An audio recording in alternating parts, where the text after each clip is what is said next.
What's up, guys? Here's my attempt at no shave November so far. I'm getting a little stubble.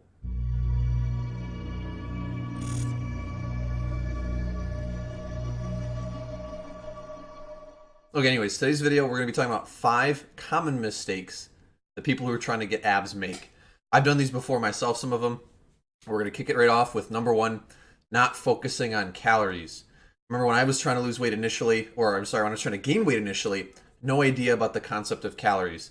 Fact of the matter is you have to be in a calorie deficit to lose weight. So if you want to get to a lower body fat and you want to make your abs more visible, you have to burn off the fat. And so you need to be in a calorie deficit to do that. A lot of times people try to clean up their diet and just start eating healthier foods. And that can work to some extent, but only to the extent that it does put you in a calorie deficit. So it's super important that you're paying attention to your calories. Otherwise, you're just going to be spinning your wheels and getting frustrated. Number 2, second most common, or one of the second most common mistakes people make when trying to get abs is they're just focusing on ab exercises. Maybe not even looking at their diet, just doing tons and tons of crunches. There's this misconception that you can spot reduce fat by doing specific exercises for your abs, your arms, or whatever area you're trying to burn off fat in. But that's not true. If you've spent any good amount of time working out, you'll know that that's not going to work for you. And so these 30-day ab challenges, those sorts of things aren't really effective. I don't think they're a great motivator for a lot of people because usually you're not going to see much progress if you're just doing crunches and crunches and crunches every day. You're going to go nuts from doing that stuff, and it's not going to give you any results. So that's not going to help you.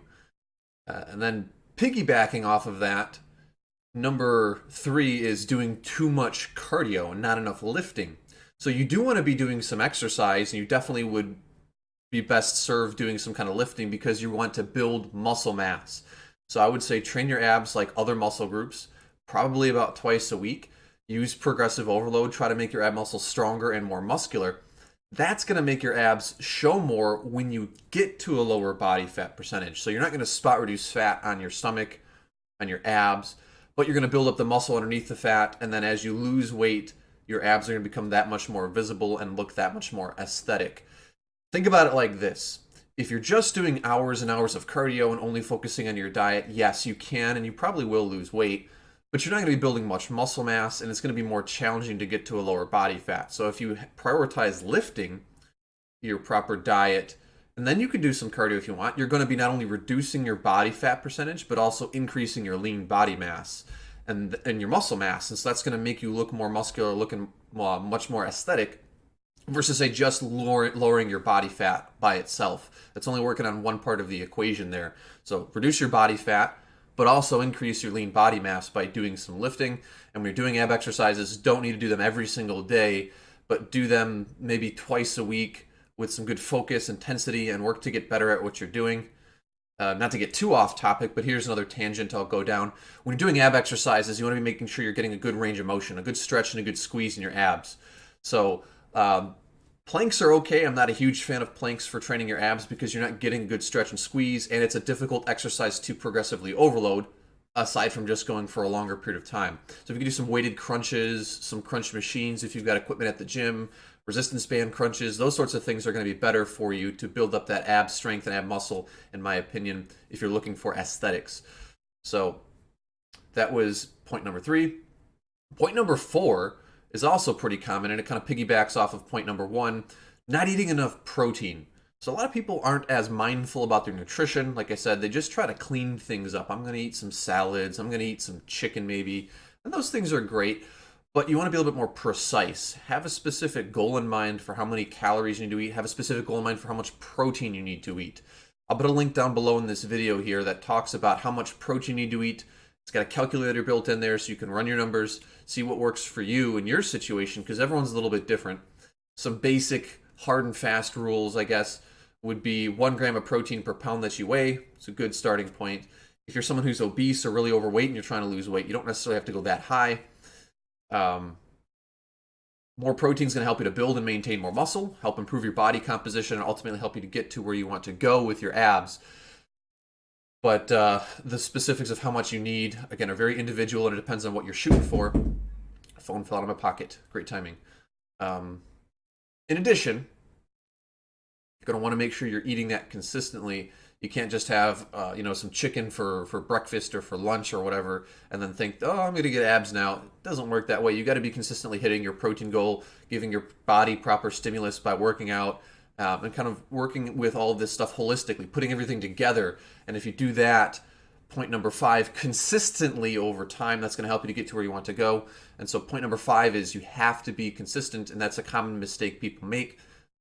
Again, with these 30-day ab challenges or these other, how many times have you heard your friend or family member say, I'm going to go on a diet, I'm going to get into shape now? And then like 2 days later, they're not, and they're not doing anything anymore, and maybe they're frustrated or their diet's too restrictive. You got to find something that you can stick to, and more importantly, you have to be very consistent with this over a long period of time. Now, consistency does not mean perfection. You don't have to be perfect. You're never going to have a perfect system. You're never going to miss.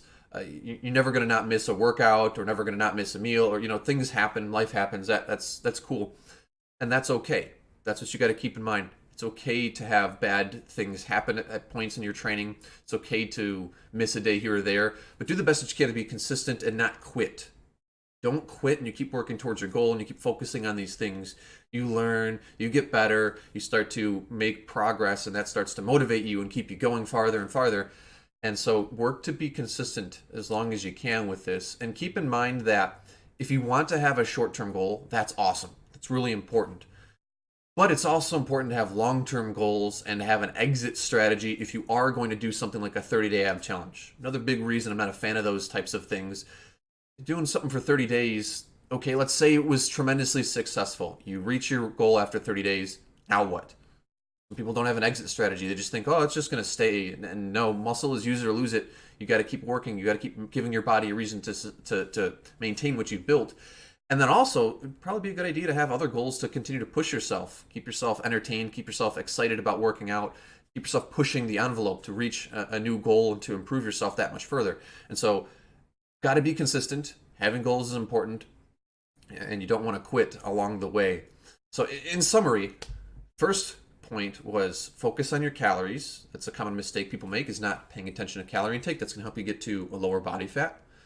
Second point was don't spend countless hours doing tons of ab exercises. You can't spot reduce fat. Point number 3 was do some exercise and do some lifting in particular to build up muscle mass all over your body, and don't do a ton of cardio for hours and hours. Common mistake, hours and hours of cardio. Number 4 is eat plenty of protein. If you're not eating enough protein, you're not giving your body the resources, the fuel it needs to build up that muscle mass and improve your aesthetics, get you to those abs. That's what it's all about. And then number 5 is consistency. Have to be consistent at doing these things. If I could look back and give myself advice when I first started training, I think these 5 tips would help me a lot with not only just getting to my abs, but also improving my physique overall. Because a lot of these points, while they might seem basic to someone who's more advanced, are really important. And even if you're in the more intermediate, advanced stages of lifting, if you overlook these variables, if you overlook these things, you're going to be missing out on a lot of potential gains. Because really sticking to the basics over a long period of time and being consistent with all of these things is super important. A lot of times people look for the quick, easy answers, or you see someone who's jacked on Instagram or someone who's jacked at the gym and you say, hey man, how did you do that? How much weight can you lift? And maybe you're about on par with their level of strength on a particular exercise. You're like, why don't my arms look like that? Why don't my abs look like that? And then you come to realize that this person's been training like that for 5, 10, 15 years. And so doing these things over a long period of time is really what will help you to accumulate the muscle mass and get you to where your goals, or get you to your goals rather.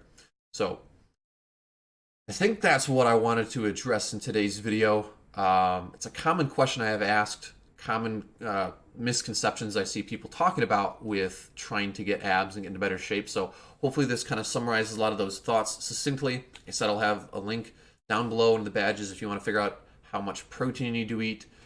And you could let me know in the comments if you've got other questions, or if something doesn't make sense, or if there's other common mistakes you see people make when they're trying to get abs. These are just 5 of the ones I thought of off the top of my head. Hope this video was helpful for you. If it was, please give it a like. Please subscribe for future content. I look forward to seeing everyone again next time. Good luck on your journey to get abs. Put in the work, and you will make it happen. I believe.